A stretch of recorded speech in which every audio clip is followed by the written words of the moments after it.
Vous écoutez RTL.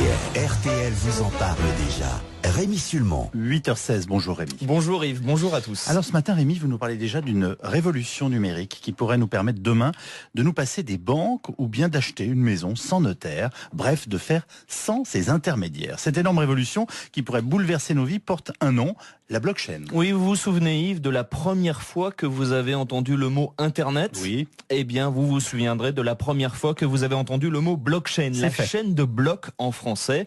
Je me méfie de ces révolutions technologiques qu'on nous annonce toutes les 5 minutes, mais là, tous les experts du numérique le disent, cette révolution de la blockchain est comparable à l'Internet amorcé il y a 26 ans, parce que ce n'est pas une innovation, c'est carrément une nouvelle façon d'échanger entre les hommes. Alors, si ça change nos vies à ce point-là, Rémi, il faut qu'on comprenne comment ça fonctionne. En quoi consiste exactement la blockchain? Alors, depuis des centaines d'années, on est d'accord là-dessus, Yves, on fait des transactions grâce à des tiers, un magasin hier, un site internet aujourd'hui. Eh bien, la blockchain va supprimer ces intermédiaires. Imaginez, sur Internet, vous achetez une table à quelqu'un que vous ne connaissez pas, vous lui transférez 200 €. Vous ne passez pas par Amazon ou un autre site, mais votre transaction entre vous et lui va être archivé dans une sorte de gigantesque livre de compte public. Ce livre de compte virtuel n'est pas tenu par Amazon ou un autre acteur du net qui touche une commission, mais collectivement par des milliers de personnes de la chaîne, de la blockchain. Ces milliers d'acteurs valident la transaction et vous disent à vous et aux vendeurs, allez-y, vous êtes fiables tous les deux. Cette grande chaîne réussit un exploit inédit,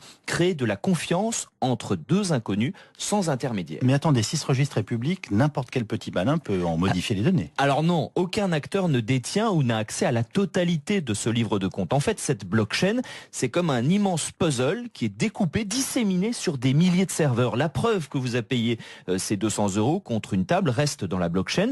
Les transactions peuvent être consultées mais pas modifiées, car pour que votre vendeur triche, il faudrait qu'il détienne l'ensemble des pièces du puzzle, ce qui est impossible. La blockchain, c'est donc un système de stockage et de transmission d'informations infalsifiables qui supprime les intermédiaires traditionnels. C'est là qu'est le potentiel totalement révolutionnaire. On pourrait se passer des notaires, des compagnies d'assurance, des cartes bleues, etc., etc.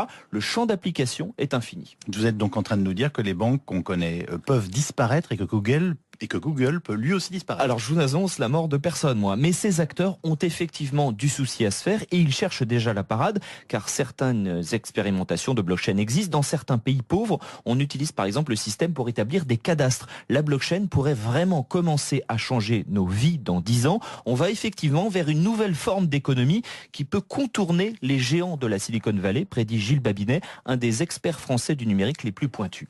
C'est la première fois où on a une technologie qui est, entre guillemets, anticapitaliste. C'est-à-dire, tout le monde est détenteur de la technologie et il n'y a plus d'hommes intermédiaires. C'est-à-dire que quand j'utilise Uber, j'enrichis Uber. J'enrichis pas uniquement le taxi qui me conduit. Et là, on peut faire un Uber sans Uber. C'est-à-dire que 100% de l'argent que je vais donner va aller au taxi. Et ça, c'est quelque chose qui est révolutionnaire. On pourrait donc voir une flotte de taxis, Yves, sans Uber et sans entreprise. C'est révolutionnaire au point que Gilles Babinet pense, avec bien d'autres, que l'inventeur anonyme de la blockchain devrait recevoir le prix Nobel. C'est cette technologie qui a permis la création notamment de la monnaie virtuelle Bitcoins.